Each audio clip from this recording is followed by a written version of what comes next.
오늘 설교 말씀의 제목은 아는 것과 믿는 것의 차이 두 번째 시간입니다. 성경 말씀은 사도행전 17장 11절 한 절을 같이 봉독하겠습니다. 시작. 베레아 사람은 도살로니가에 있는 사람보다 더 신사적이어서 간절한 마음으로 말씀을 받고 이것이 그러한가 하여 날마다 성경을 상고함으로. 아멘. 거듭남이 없는 사람에게서 나오는 말에 대한 답에 대한 답을 말씀드리고 있습니다.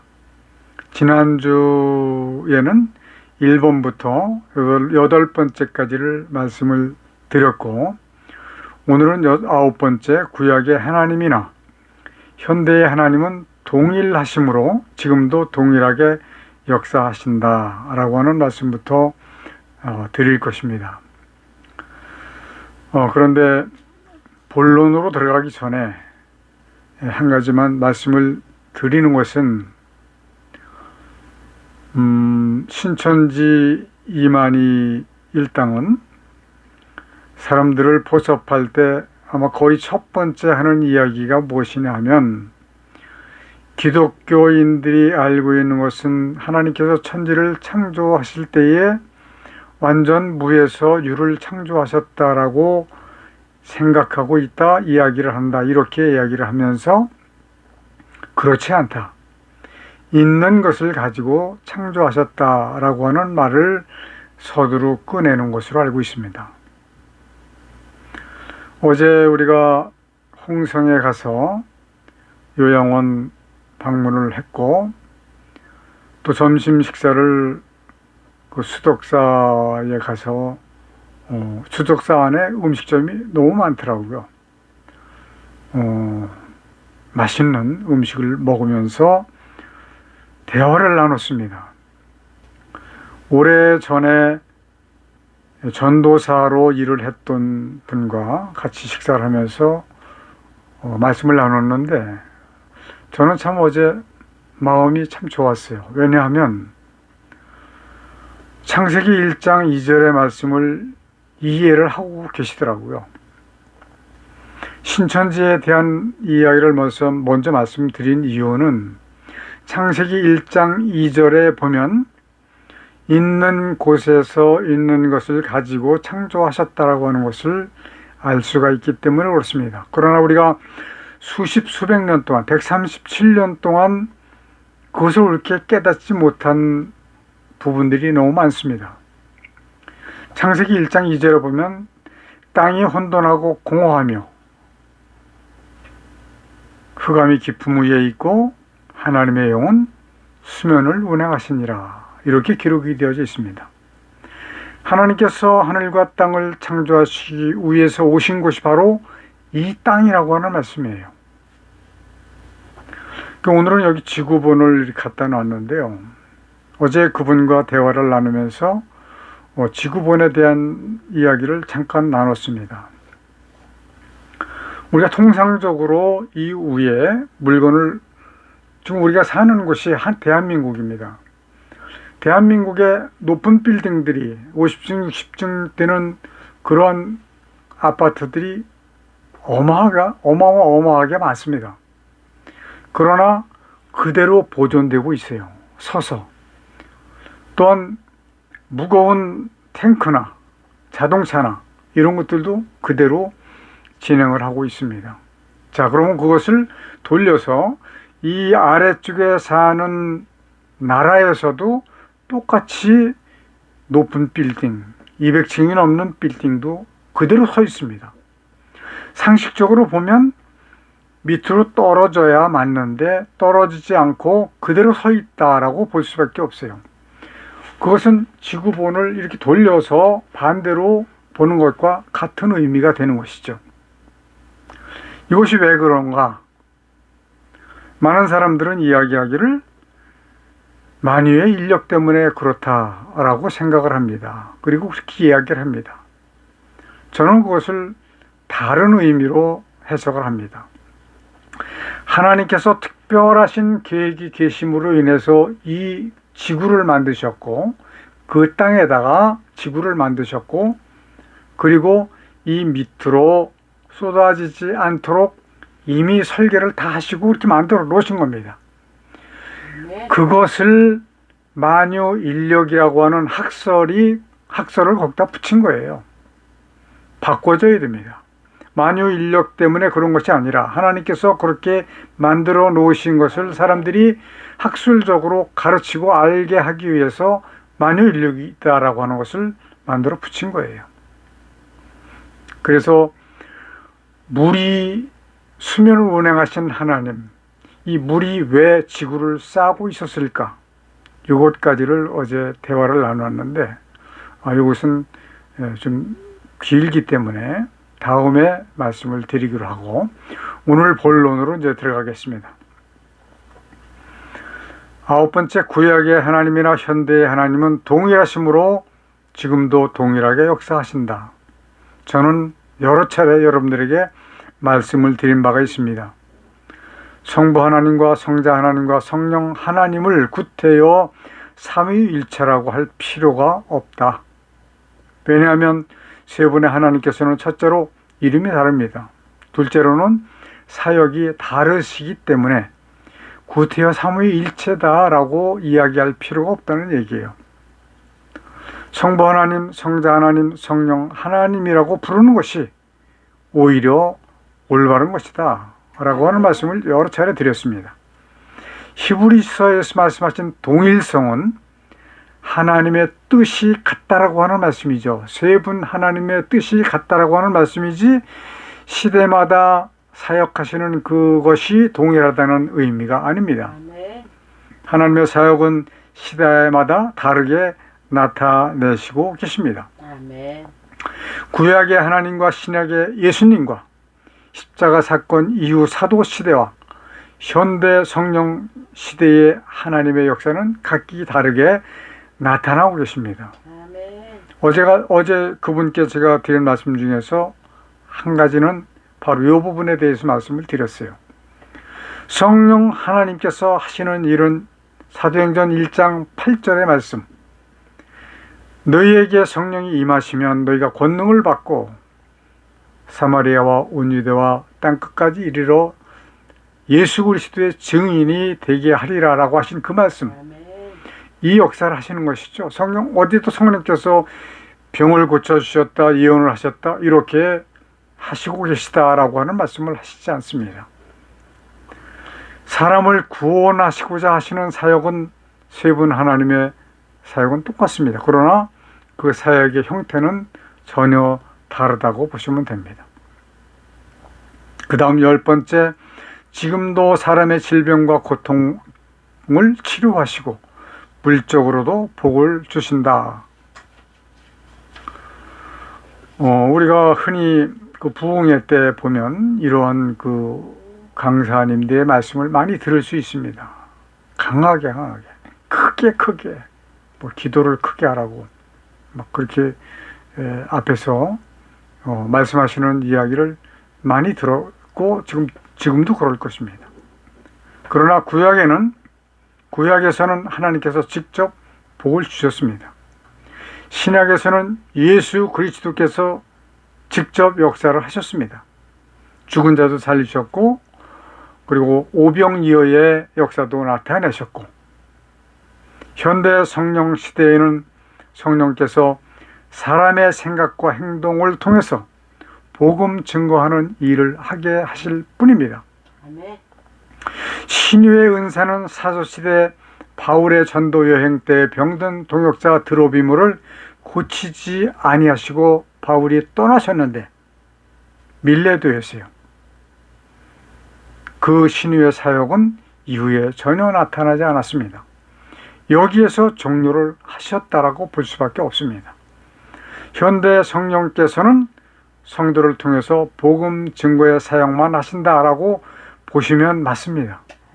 그 이상 나가시면 주술적 신앙으로 빠질 수밖에 없는 상황이 될 겁니다. 사도행전 1장 8절에 보니까 오직 성령이 너희에게 임하시면 너희가 권능을 받고 예루살렘과 온 유대와 사마리아와 땅끝까지 이르러 내 증인이 되리라 하시니라. 아멘.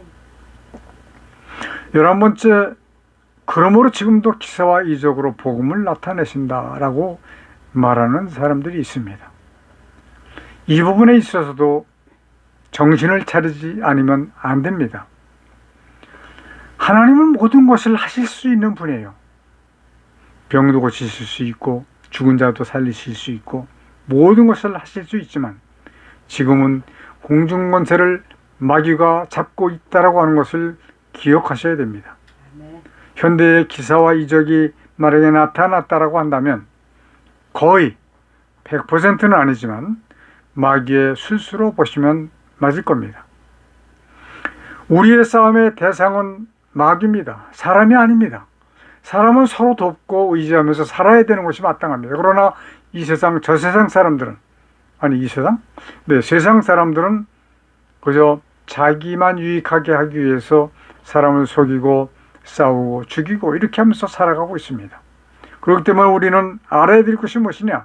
하나님을 잘 알아야 되지만 마귀에 대해서도 잘 알지 않으면 우리는 마귀와의 싸움에서 질 수밖에 없을 것입니다. 지피지기면 백전백승이다 라고 하는 말이 옛날부터 있었습니다. 적을 알고 나를 알면 100번 싸워서 100번 이길 수 있다 라고 하는 말이에요. 기사와 이적은 사도시대에 종료하셨다라고 하는 말씀을 여러분들은 반드시 기억하셔야 됩니다. 지금도 그런 생각을 하시면 안 됩니다. 저는 여러 차례 말씀드렸지만 병이 걸리면 그 병에 대해서 아주 유능한 의사를 찾아야 됩니다. 그렇게 저는 여러 번 말씀을 드린 적이 있습니다. 자, 12번째, 온전한 11조를 드리지 못해서 물질의 복을 받지 못한다. 지금도 그렇게 생각하는 사람들, 그렇게 말하는 사람들, 그렇게 가르치는 사람들이 많이 있을 겁니다. 저도 11조로 인해서 많은 갈등을 경험을 했습니다. 젊었을 때 청춘을 충북 청주에서 크리스찬 하우스를 경영을 하고자 해서 오픈을 했습니다. 크리스찬 하우스라고 하는 것은 목회자를 돕는 기구로 설계를 한 겁니다. 그때 당시에는 컴퓨터도 없었고 인터넷도 없었습니다. 그래서 이 목회자들이 일주일 동안 하루를 시간을 내서 크리스찬 하우스에 오셔서 사우나에서 몸과 마음을 씻으면서 피로를 풀고, 그리고 크리스찬 하우스에서는 세계에 있는 모든 기독교에 대한 자료를 수집을 해서 모아놓고 목회자들이 그것을 보면서 연구하고 목회 자료로 사용할 수 있는 그러한 곳으로 만들기 위해서, 만들어서 목회를 참 잘 하실 수 있도록 만들어 드리기 위해서 설계를 한 겁니다. 이 일을 하기 위해서는 뭐가 필요하겠습니까? 재정이 필요합니다. 상당히 많은 재정이 필요하죠. 5층 건물을 설계를 해놓고 이 일을 시작을 했습니다. 그래서 재정을 충당하기 위해서 우리는 예형인쇄소라고 하는 것과 세로나 기획 광고라고 하는 것과 당시는 아마 거의 처음 나염 현수막을 시작을 했습니다. 그리고 그 후에 1시간 명함이라고 하는 사업도 했는데, 지금은 IT 기술, 컴퓨터로 모든 것을 다 할 수 있습니다. 을지로에 나가보면 지금은 1시간 명함이 많이 있어요. 그때 당시는 상상도 할 수 없었던 일을 기획을 했던 것이죠. 그러나 기술 인력이 없었습니다. 그래서 목사님과 상의를 해서 직업기술학교를 개설을 하고 충청남북도 그리고 강원도 일대의 교회에 공문을 보내서 지원생을 모집을 했습니다. 몇 사람이 지원을 해서 6개월 과정으로 이제 강의를 시작을 했어요. 그러나 강사는 저 한 사람밖에 없었고 이미 사업을 전개한 후에 학교를 시작했기 때문에 자연적으로 주문을 받은 건으로 실습을 위주로 해서 강의를 할 수밖에 없었습니다. 그러나 수강생들에게는 오히려 훨씬 더 좋은 상태죠. 수강료는 한 달에 4만 원. 맞죠? 심한 경영난이 연속되어졌습니다. 수강료 또는 수금을 하게 되면 11조를 생각할 겨를도 없습니다. 그때 우리는, 특히 우리 아내는 우리가 온전한 11조를 드리지 못해서 사업이 어려울 수밖에 없게 된 것이다 라고 생각을 했습니다. 우리가 출석하는 교회가 개척한 지 얼마 되지 않은 교회지만 중견교회였습니다. 약 400~500명 모이는 교회였어요. 충북대 학생들이 주를 이루었죠. 우리는 제일 먼저 교회에서 건축 헌금을 작정을 했습니다. 없는 가운데서라도 이렇게 해야, 솔직히 말씀드려서 교회 건축보다도 이렇게 함으로 인해서 하나님께서 복을 주시지 않겠느냐라고 하는 생각이 더 컸던 것 같습니다. 한 번은 선거 인셈을 수금을 했습니다. 그런데 묘하게도 작정한 헌금의 금액이 딱 맞는 거예요. 그래서 우리는 집사람하고 같이 생각을 하고 논의를 하고 눈 딱 감고 작정 헌금을 드렸습니다. 직원들에게 보너스 한 푼도 주지 못한 채 말입니다. 그 다음날 직원들은 나오지 않았습니다. 밀린 일이 많아서 납품 날짜를 지켜야 하기 때문에 저 혼자서 밤샘 작업을 했습니다. 새벽이 됐습니다. 얼굴이 좀 이상하더라고요.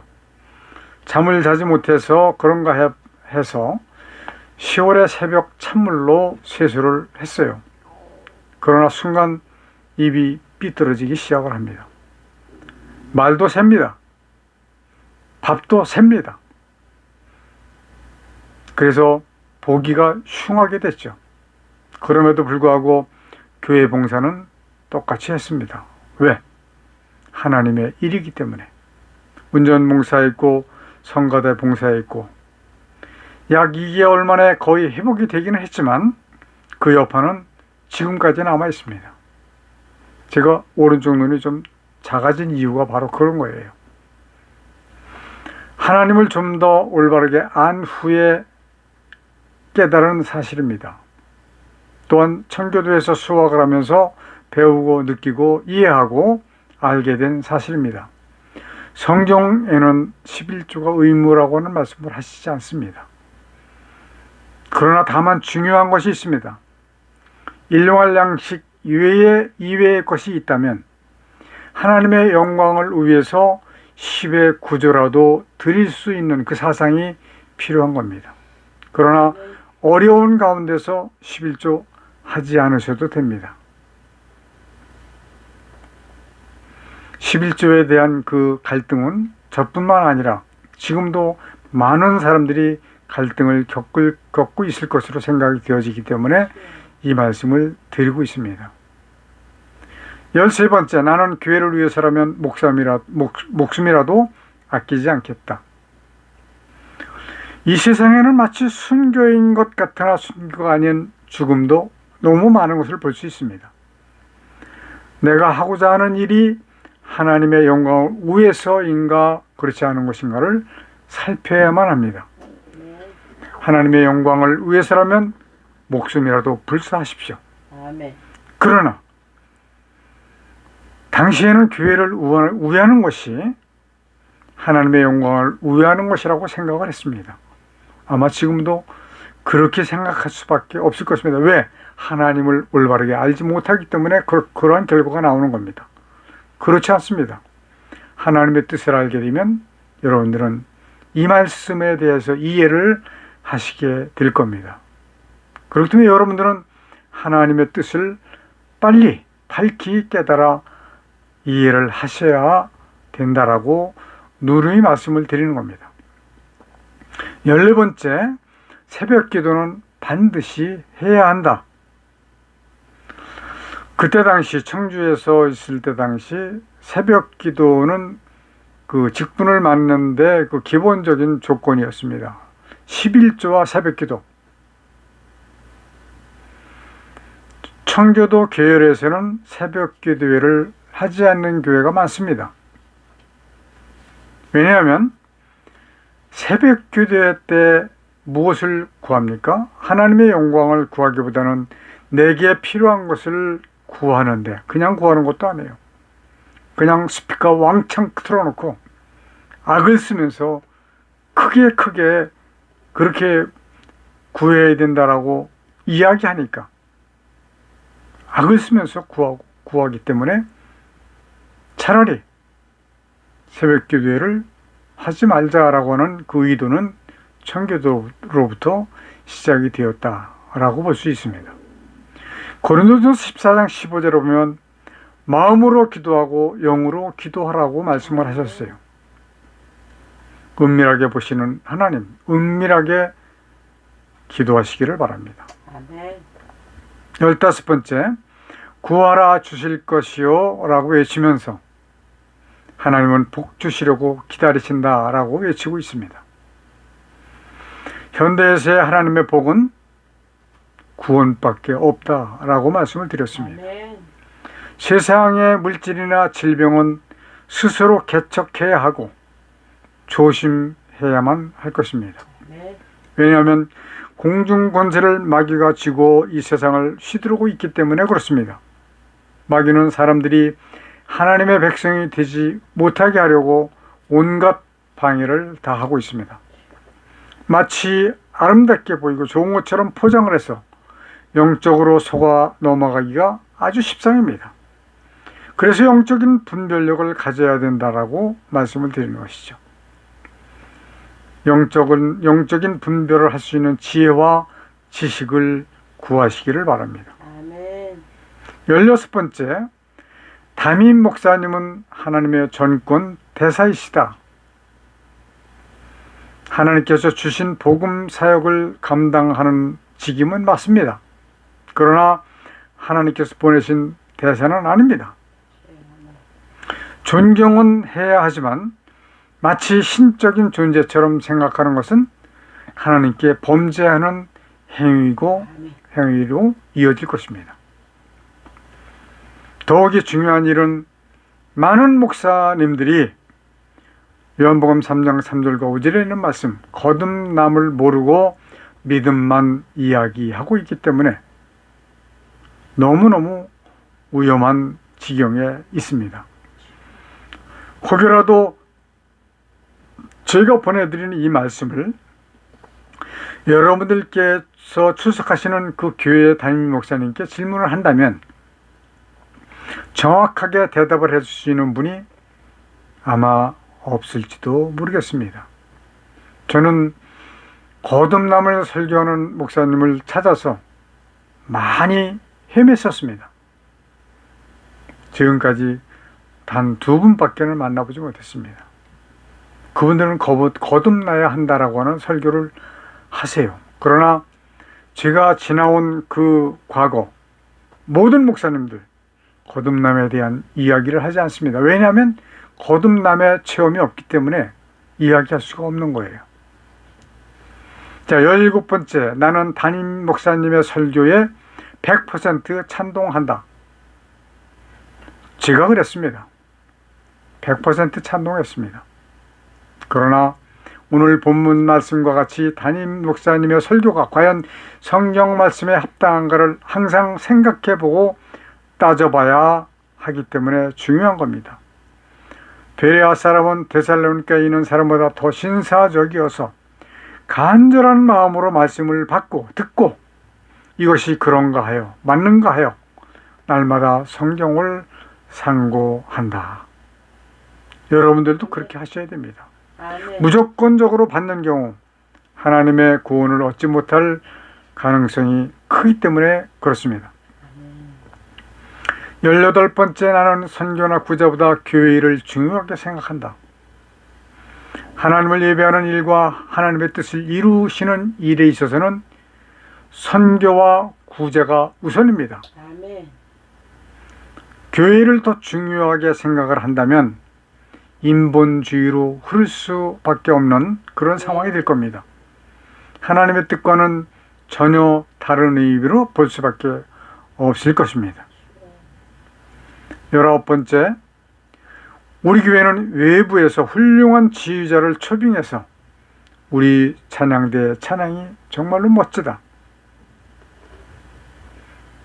네, 그런 멋진 찬양 노래 중요하죠. 그러나 더 중요한 것은 아무리 잘 부르는 노래라고 할지라도 마음으로 찬양하고 영으로 찬양하지 않는다면 아무 소용이 없다라고 하는 것입니다. 그래서 예를 들어서 100명의 성가대원 그리고 1명의 지휘자가 찬양을 드렸다. 그 중에서 찬양을 받으실 사람은 몇 사람인가? 이거 따져보지 않으면 안 되는 사항입니다. 그래서 저는 말씀드리기를 제 책 하나님을 기쁘시게 하는 음악에도 썼지만 좀 부족하다고 하더라도 자체적으로 양성해서 봉사케 하는 것이 오히려 하나님께 영광이 되어질 것이 분명합니다. 아멘. 지금까지 우리가 구했던 것은 나의 자신의 필요를 구했습니다. 이것은 이방인 즉 무당과 같은 구함이라고 하는 것을 여러분들은 잊지 마시고 꼭 기억하시길 바랍니다. 아멘. 마치 사탄의 속삭임을 듣지는 않으셨는가요? 너는 피조물이고 하나님은 창조주시니 기도를 해. 내가 구하는 것 모두 다 주실 거야. 지금은 누가 공중권세를 잡고 있다고요? 사탄 마귀가 잡고 있습니다. 하나님의 뜻은 마귀를 멸하시기 위해서 사람을 아멘. 구원하시는 것입니다. 아멘. 세상을 사는 동안 자신이 하나님의 구원에 도달하시기를 기다리십니다. 여러분 스스로 구원에 도달할 수 있도록 노력하고 힘쓰고 구해야만 될 것입니다. 그리고 구원자를 더 하기 위해서 전도를 하셔야 합니다. 그래서 성령님이 지금 우리에게 역사를 하고 계신 거예요. 그러나 전도만 해서는 안 됩니다. 전도한 사람을 구원시키기 위해서 예수 그리스도를 믿게 하고 그리고 거듭나는 과정을 가르쳐야 됩니다. 그러므로 저는 여러분들에게 이 거듭남에 대해서 계속적으로 말씀을 드리고 있는 거예요. 그러하지 못한 경우 어떻게 되느냐? 마태복음 23장 15절에 보니까 화 있을진저 외식하는 서기관들과 바리새인들이여 너희는 교인 하나를 얻기 위하여 바다와 육지를 두루 다니다가 생기면 너희보다 배나 지옥 자식이 되게 하는도다. 자, 결론이 뭡니까? 너희도 지옥 자식이 된 상태라고 하는 말씀이에요. 왜 그렇게 말씀을 하실까요? 거듭나지 못했기 때문에 그런 겁니다. 거듭남은 이렇게 중요한 겁니다. 사랑하는 성도 여러분, 은밀한 중에 계시며 보시고 계시는 하나님께 은밀한 곳에서 은밀히 기도하시기를 바랍니다. 아멘. 기도하십시다. 하나님의 뜻을 밝히 깨달아 알게 하시니 감사합니다. 아멘. 이제는 세상에 두었던 소망을 하나님의 거룩하신 뜻에 두게 하셔서 아멘. 아골골짝 빈들까지라도 아버지의 복음 들고 나아가게 하여 주옵소서. 아멘. 예수님의 이름으로 기도드리옵나이다. 아멘. 아멘.